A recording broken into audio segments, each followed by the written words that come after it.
We'll be in Joshua this morning again, continuing there. It's always interesting how often this happens, that various threads of thought come together in sermons or Bible study as I'm studying. Sometimes it's that it just so happens that the next lesson in the series on a Sunday morning fits perfectly with what we're talking about on Wednesday night Bible class.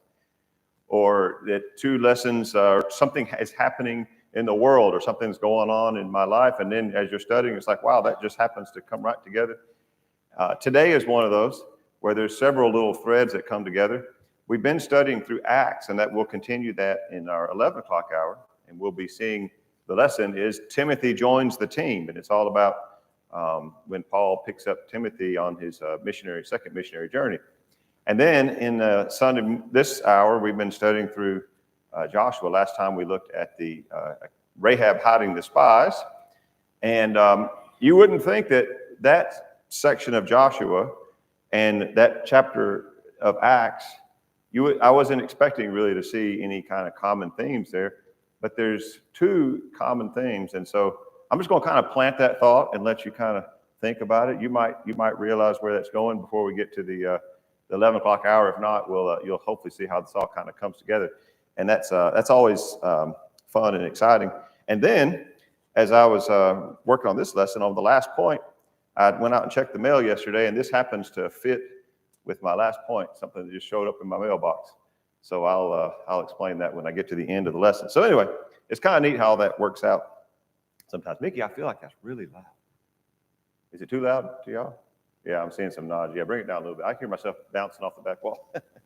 Okay, so Joshua, we were last time in Joshua chapter 2. If you would, turn back over there. I'm not going to have much on the slides other than this picture of the Jordan, which I'll address in just a moment. But if you'll just follow along in your Bibles, in Joshua chapter 2, you'll recall that when Rahab hid the spies on her roof, she came up to them in verse 8 and 9, and she said, I know that the Lord has given you the land, and the fear of you has fallen on us, and all the inhabitants of the land melt away before you. Now, surely this is providence on God's part, because they had gone there to spy out the land and to see the city, and now they're hearing firsthand from an inhabitant of the city how they all know that the true God is on their side, and that everybody is aware of what all he's done for them, the victory he had given them over the kings, Sihon and Og, and how he had opened the Red Sea for them. So when they come back, they report all these things. In verse 23, the spies returned to Joshua and the rest of the camp on the other side of the Jordan. They came down from the hills and passed over, came to Joshua the son of Nun, and told him all that happened to them. And they said to Joshua, truly, the Lord has given all the land into our hands. Also, all the inhabitants of the land melt away because of us. Think of how exciting that must have been when they heard that. And they got to go back to their people on the other side. Because remember, it was their parents' generation who had sent spies into the land, and they came back saying, everybody's huge. We're like grasshoppers. There's these fortified cities. Yes, it's a beautiful land, but it devours its inhabitants. We don't have a chance. And they were frightened and afraid, and they didn't trust God, and they therefore had to wander for 40 years. But now, at the conclusion of that, their children, another generation is here, but the message they're hearing from the spies is, those people know that we're going to win. They're all terrified of us. Think of how excited everybody would be then. And so the only thing that stands between them and the promised land is the Jordan River and the inhabitants of the land.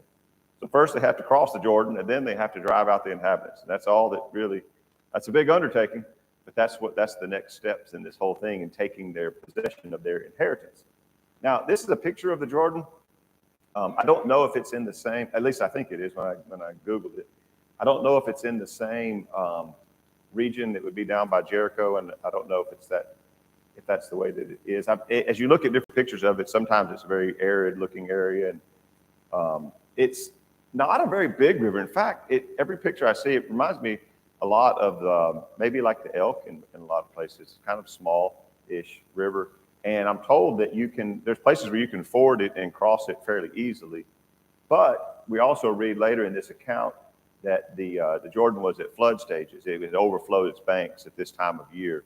So it would have been probably wider than this at the time that they crossed it. Well, it surely would have been if it had flooded.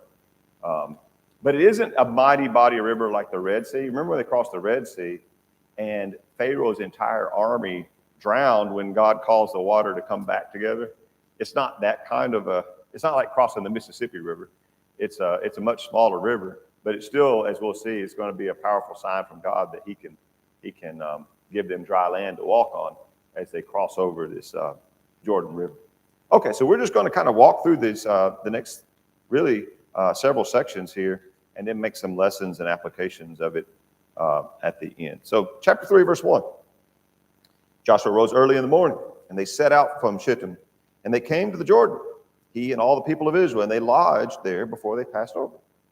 At the end of 3 days, the officers went through the camp and commanded the people, as soon as you see the Ark of the Covenant of the Lord, your God, being carried by the Levitical priests, then you shall set out from your place and follow it. And of course, they're told you need to keep a distance. You don't get too close to it. In verse 5, Joshua says to the people, consecrate yourselves, for tomorrow the Lord will do wonders among you. So their parents' generation had seen things like this, but this generation had not. So verse 7, the Lord says to Joshua, today I will begin to exalt you in the sight of all Israel, that they may know that as I was with Moses, so I will be with you. As for you, command the priests who bear the Ark of the Covenant, when you come to the brink of the waters of the Jordan, you shall stand still in the Jordan. Joshua said to the people of Israel, come here and listen to the words of the Lord your God. And Joshua said, here's how you shall know that the living God is among you, and he will without fail drive out from before you the Canaanites, the Hittites, the Hivites, the Perizzites, the Girgashites, the Ammonites, and the Jebusites. Behold, the ark of the covenant of the Lord of all the earth is passing over before you into the Jordan. So that was the encouragement that they needed to know. This is the faith that they need to have. They, unlike their parents, need to trust that God would give them the land. And this same Joshua is the same Joshua who was one of those spies that had gone out the first time. And when he came back, this is the same message he tried to tell their parents. God is with us. Joshua and Caleb told them, don't be afraid. The Lord has given them into our hand. And they didn't listen, and they rebelled.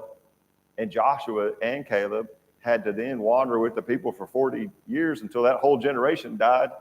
But now, as a much older man, he's telling this same crowd, their children, he's telling them the same message that, look, God is with us. You can trust in God. And you got to know that in the back of his mind, he's thinking, don't be like your parents. Please don't be like your parents. Trust God. He's on our side. And God's going to demonstrate that by what's about to happen. So verse 14 says, when the people set out from their tents to pass over the Jordan with the priests bearing the Ark of the Covenant before the people, as soon as those bearing the Ark had come as far as the Jordan, and the feet of the priests bearing the Ark were dipped in the brink of the water. Now the Jordan overflows all its banks throughout the time of harvest. The waters coming down from above stood and rose up in a heap very far away at Adam, the city that is beside Zarethan. And those flowing down toward the sea of the Arabah and the Salt Sea were completely cut off. And the people passed over opposite Jericho. Now the priests bearing the Ark of the Covenant of the Lord stood firmly on dry ground in the midst of the Jordan. And all of Israel was passing over on dry ground until all the nation finished passing over Jordan. Someone had pointed out as I was reading about this that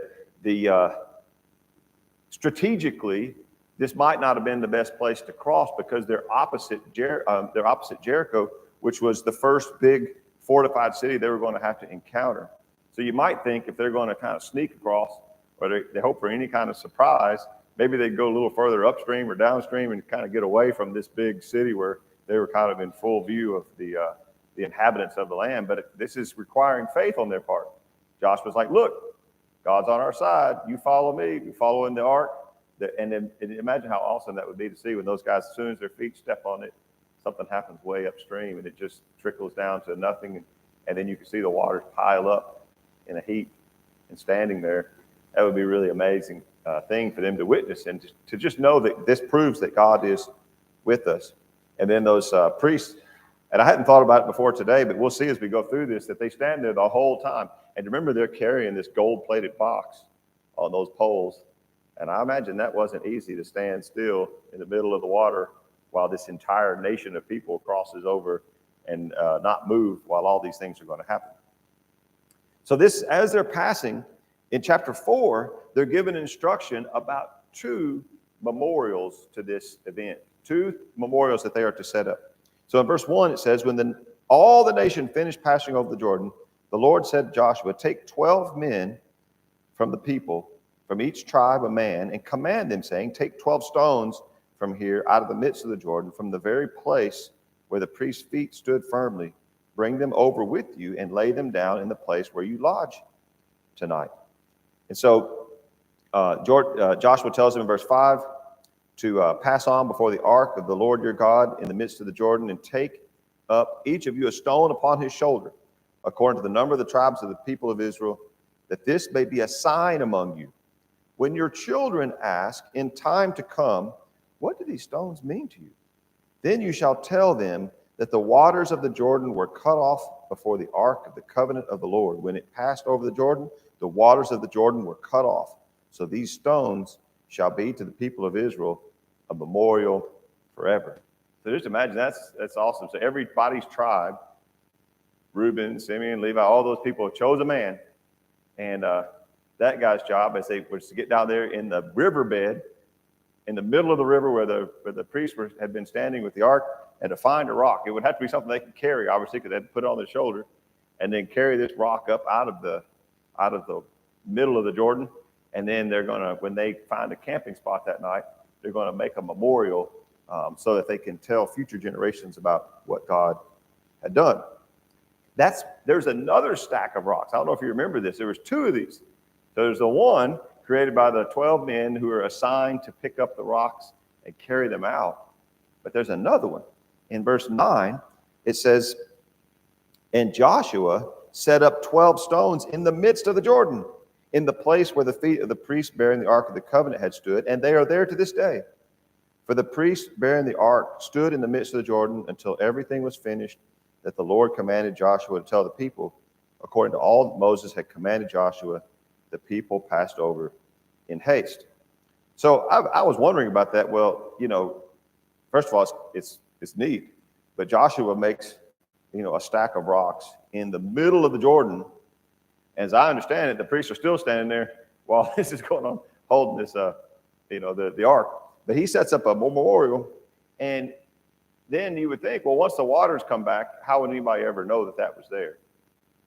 Well, the same commentary I checked said that during times of drought, perhaps, when the river would be way low, maybe when it hadn't rained like it should, that maybe you would be able to see part of this stack of rocks there. And if that's the case, that's really a neat thing to think about, that perhaps more than ever during those times of drought, they would need a reminder that God was with them. And maybe as the river would drop down low in that spot, and you would start to see those, the top of those stack of rocks emerge, that would be a reminder to future generations that God was with them and he would continue to be with them. So I don't know, that's reading a little bit into it, but it was an idea that I read and I thought that's worth thinking about. It's a neat idea that perhaps that was how this stack of rocks would be a memorial, how it would be known to people that it was there. So it said the people passed over, let's see, verse 9. Joshua set up 12 stones in the midst of the Jordan, in the place where the priests bearing the ark of the covenant stood, and they are there to this day. And the priests bearing the ark stood in the midst of the Jordan until everything was finished that the Lord commanded Joshua to tell the people. According to all that Moses had commanded Joshua, the people passed over in haste. And I thought, I was still feeling kind of bad for those priests, and I bet they were telling people, move along, come on, go. But maybe not. But everybody kind of hurried across, and I'm sure they were glad to see that they were not taking their time, lingering in the middle of the water. Look how cool this is. We're here in the middle of the river. Get over other side, please. So they passed over in haste. And then, verse 15, the Lord said to Joshua, command the priests bearing the ark of the testimony to come up out of the Jordan. So Joshua commanded the priests, come up out of the Jordan. And when the priests bearing the ark of the Lord came up out of the midst, the soles of the priests' feet were lifted up on dry ground. The waters of the Jordan returned to their place and overflowed all its banks as before. So that would be something to see as well, that as soon as they stepped up onto what would be the grassy part, probably the dry ground, immediately the water starts to flow, and then in just a short period of time, it would have been back up to flood stage. And now everybody's on that side of the river, and that whole camp, the whole nation is over there. So when they set up camp later, they set up the memorial stones, and he tells them there in verse 21, the purpose of this is when your children ask your fathers in time to come, what do these stones mean? He kind of goes through it again. You will tell them about what God has done for you. So these are going to be a permanent memorial. You know, we have those kind of things here and there. Maybe it's we have them for the Civil War battlefields and all those kind of things.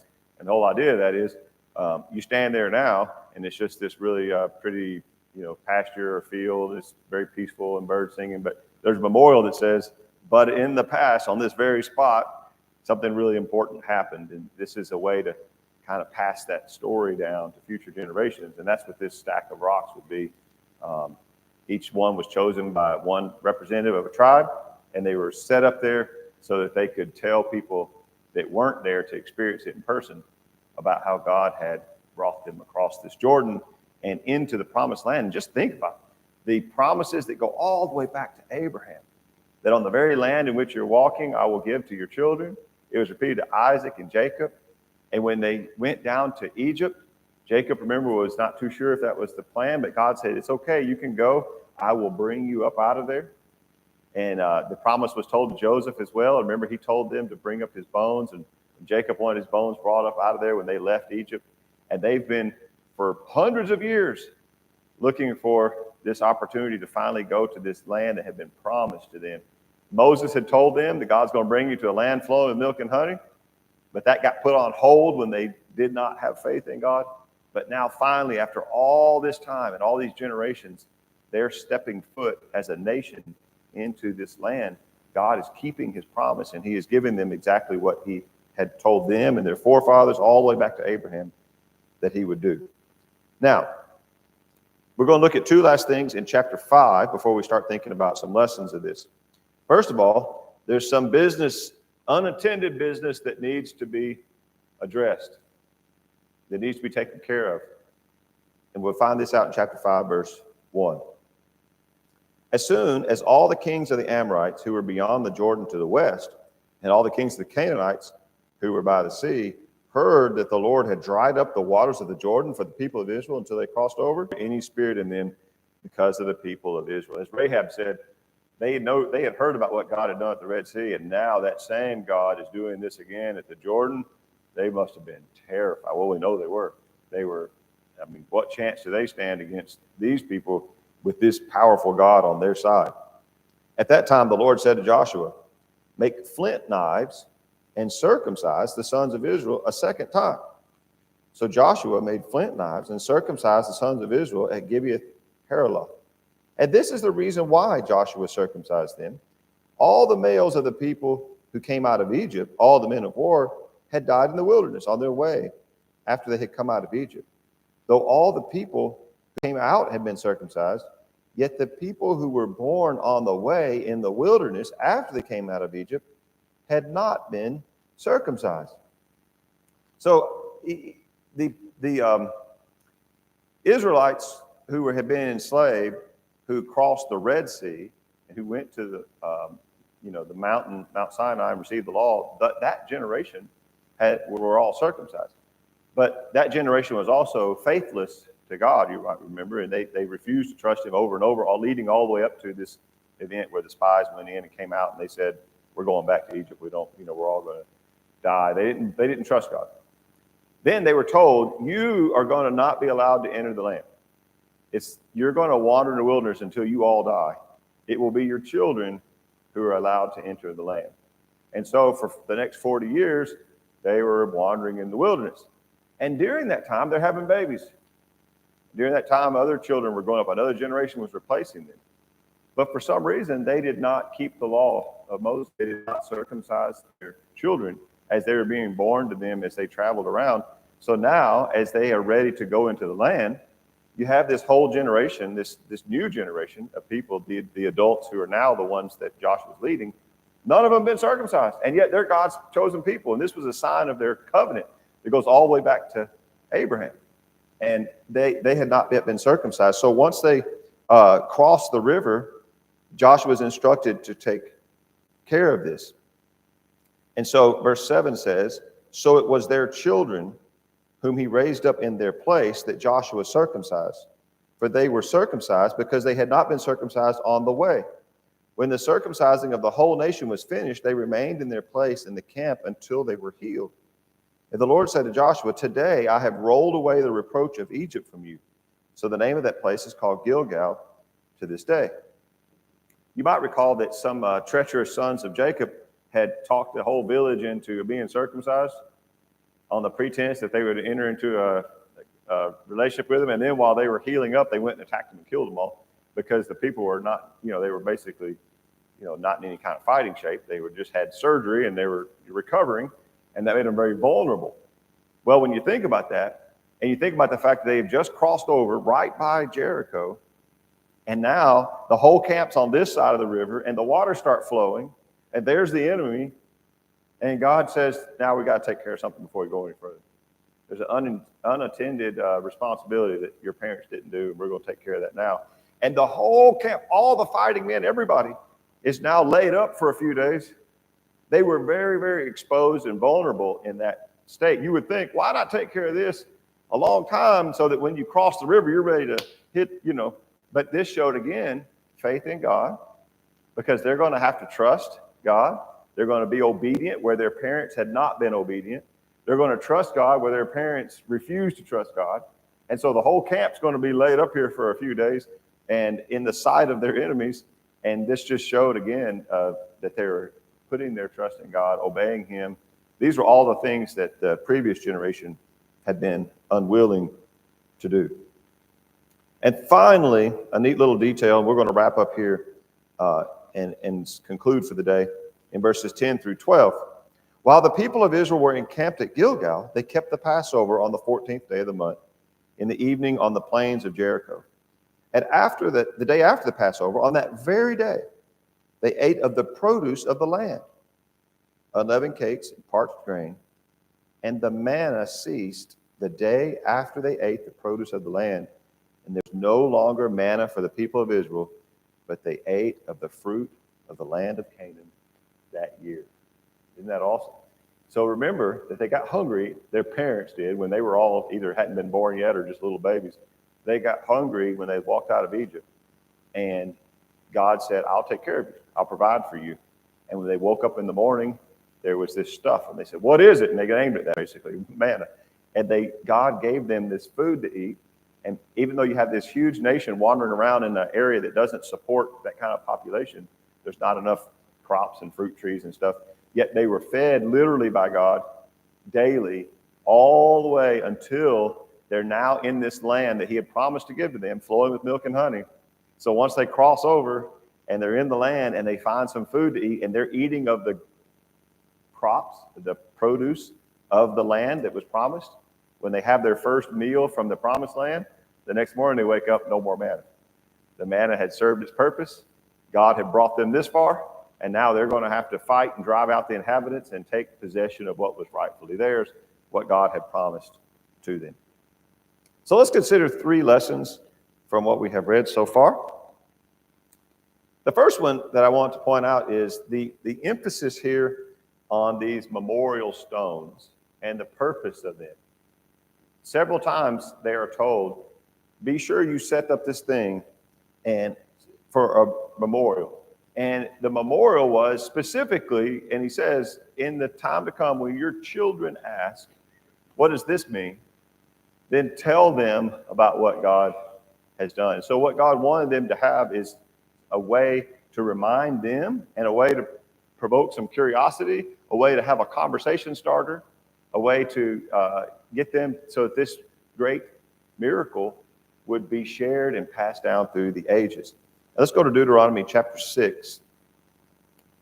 It's always been God's intention that we pass down to the next generation our faith in the Lord and what God has done for us, including God's laws and all the wonderful things God has done. In Deuteronomy 6, beginning in verse 4, he says, "Hear, O Israel, the Lord our God, the Lord is one.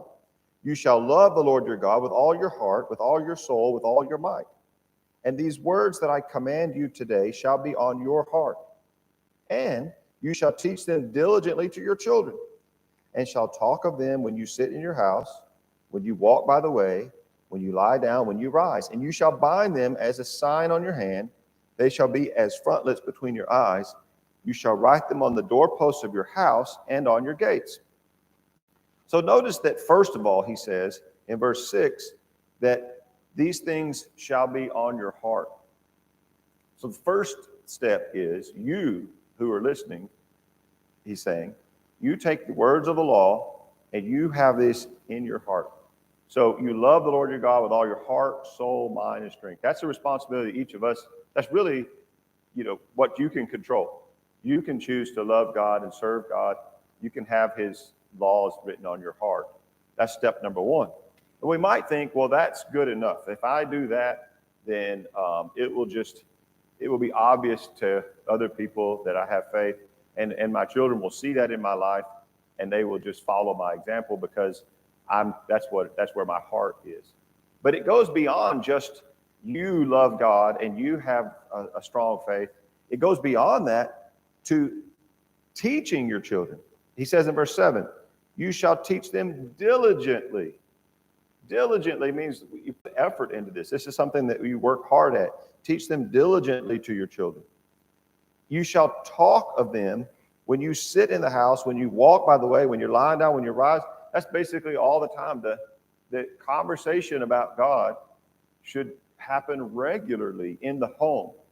And that's the responsibility that the parents have. That's what, not just to assume, well, if I love the Lord and I have faith in God and I'm living that way, they'll see that. That's true, they will. And kids do pick up on examples and they do follow examples. But his instructions here go beyond that to have these conversations. Teach your children. And he gives them another example, or he says in verse 8 and 9, bind them as a sign on your hand, as front. So that's just a figure of speech, as if they are, written on your hand, or as if they are tied around your head. The Jews would later take all that literally, but he's saying here as if, I think. But in verse 9, he says, write them on the doorpost of your house and on your gates. So that he's not saying that necessarily figuratively. It sounds like he's telling them to do this. But the point, I think, is that you have things around that are those conversation starters. Have things around that bring this to mind. And so these pile of rocks serve that purpose. He says, make a pile of stones and set them up in a way so that future generations will say, what's this all about? And that gives you a reason to talk about that. And to not just tell them, God says you shall not steal, you shall not murder, you shall not lie. God, yes, teach them the law, but also tell them the wonderful things God has done. Tell them about the miracles and the way that God has saved us. And so as I thought about that and ways that we can kind of incorporate that into our lives today as parents, grandparents, or just brothers and sisters, it would be good to share with people what God has done for me, what God has done for you, how God has been there with us and seen us through difficulties, how we've crossed our own, Jordan River of a sense of a trial or something that was frightening or something that we weren't sure how it was going to go, but God saw us through that. And God has been there with us. And God has been faithful and has kept his promises. The up and coming generations need to hear that from those of us who've experienced it. And we can't just assume, well, they've seen it in me or they see my example. It needs to go beyond that to be conversations that we have, teaching and telling about these things that God has done for us. And it might be helpful to have some things that we can, have that would serve as reminders, to serve as a way to bring that up and talk about it. Obviously, one example we have today is the Lord's Supper. That's a reminder that we have every week. And it serves as a conversation starter, a way to think about what has God done for us. We're going to eat this thing, we're going to pass it around, and we're all going to talk about it and think about it and remember. So this is our memorial, but we can also have memorials in our conversations in our homes that allow us to have these conversations. That's what God wants. The second point is, don't forget to obey God. As I was thinking about this generation that's wandering in the wilderness, why didn't they circumcise their kids? I don't know. I tried to find out if it tells us, and if I missed it, bring it to my attention. I couldn't find anywhere that explains why they did not. You might think, well, they were journeying, right? They were traveling. They were on the move. Maybe it's not convenient because they're kind of camping and moving from place to place. And I don't know. I don't know what their excuse was, why they didn't keep the law. But I find that, in our own lives, we might fall into that same trap. Maybe everything gets really, really busy. Maybe we're on the move. Maybe we're literally traveling. Maybe we're moving from place to place. Maybe it's not convenient. Maybe a lot of stuff is coming up. And it would be possible that we would, in our busy life of moving around and doing things, that we would be forgetful of the laws of God and forgetful for our obligations and duty to Him, and let other things happen so that just kind of falls by the wayside. And it seems like that's what happened to this generation. And I'm thankful that God was merciful and patient with them, and I'm sure they were too, that He didn't punish them, but He allowed them to address this issue and repent, essentially, and be circumcised. Of course, it was their parents' responsibility, not the children themselves, but they had an obligation to be circumcised as part of their covenant with God, and they had neglected that while they were wandering around. And as we wander in our own pilgrimage through life, as we journey ourselves, let's don't ever let the commands of God and our obligations to God and His covenant just kind of fall by the wayside as we go along the way. That's what they were guilty of. Finally, don't fear the Jordan. As we think about the Jordan River, it has come in Christian circles to symbolize death. I'm sure you're aware of that. If you look at in your songbooks, number 407, it's the song, He Leadeth Me, as an example of this. And also our invitation song is going to be on this same vein. But in the song, He Leadeth Me, in number 407, the last verse says, when my task on earth is done, when by thy grace the victory's won, even death's cold wave I will not flee, since God through Jordan leadeth me. Now, the reason why Jordan symbolizes death for us is when you look at this whole picture of the people of Israel from a spiritual point of view, they were baptized in the Red Sea. That sort of begins their journey. They're headed toward the promised land, right? They have a period of trials and wandering and pilgrimage. That's like our life. So we go from being slaves of sin, like they were slaves in Egypt, being baptized into Jesus, like they were baptized in the sea, coming out, wandering on our journey, on our way to the promised land. And that's our Christian life, is this time that we're basically in our wandering, in our pilgrimage now. And what stands between us and that promised land is the Jordan River. And so when you look at it that way, a lot of people have seen the Jordan as kind of figuratively, we can think of it as representing death. And so that's why you have this line, though Jordan's waves around me roll, fearless I'd launch away. And death can be something that, of course, is frightening to us. That's where the letter comes in. I got this letter from Higgins Funeral Home this week. Did anybody else get a letter from Higgins? I was wondering if they send it to everybody or not. Maybe it's just me. That's kind of nobody else. But it's a survey, a community survey. I was hoping really I wasn't the only one that. So it asks things like, have you made arrangements? Do you own a cemetery space? All those kinds of things. Now, I know some of you have probably taken care of those kind of things. I haven't really given that a lot of thought yet. I know my mom and dad have bought their spots. And so, some people prepay and you start to think about those things. That's some kind of uncomfortable conversations, I think, to start planning for and thinking about, but it makes good sense to do so.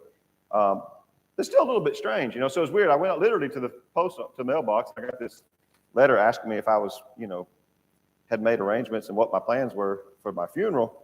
But as Christians, we don't have to be afraid of that like the world is, because the Lord has solved the problem of death. Let's go to Hebrews chapter 2.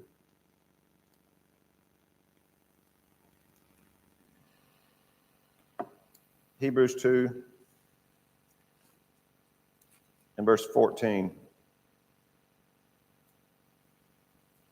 Since therefore the children share in flesh and blood, that's us, he himself, talking about Jesus, likewise partook of the same things. In other words, he became flesh, that through death he might destroy the one who has the power of death, that is the devil, and deliver all those who through fear of death were subject to lifelong slavery. So people before Jesus had a fear of death, but we don't have to fear it anymore because we know what's on the other side. We know who's on the other side. We know who's waiting for us. We know the hope that we have. We know there's loved ones on the other side. We know the Lord is on the other side. We know this paradise is on the other side. We look forward to that, and he's taken away the sting of death. He's taken away the fear of death. So as we approach our own Jordan River, what separates us from the promised land, we can cross that knowing that he leadeth me even through that. That just as God led the people through the Jordan River, he will lead us through our own Jordan River and into our own promised land of hope and rest and joy. And so that's the final thing I wanted to leave you with. And Sam's going to lead us in this song on Jordan's stormy banks, which paints this same picture that we stand there and we cast a wistful eye to the promised land. We're looking across death to what's waiting for us. And if there's someone here this morning who needs to make something right in your life, we want to give you that opportunity now, and we will again in a couple of hours as well. If we can help you in any way, let us know as we stand and sing.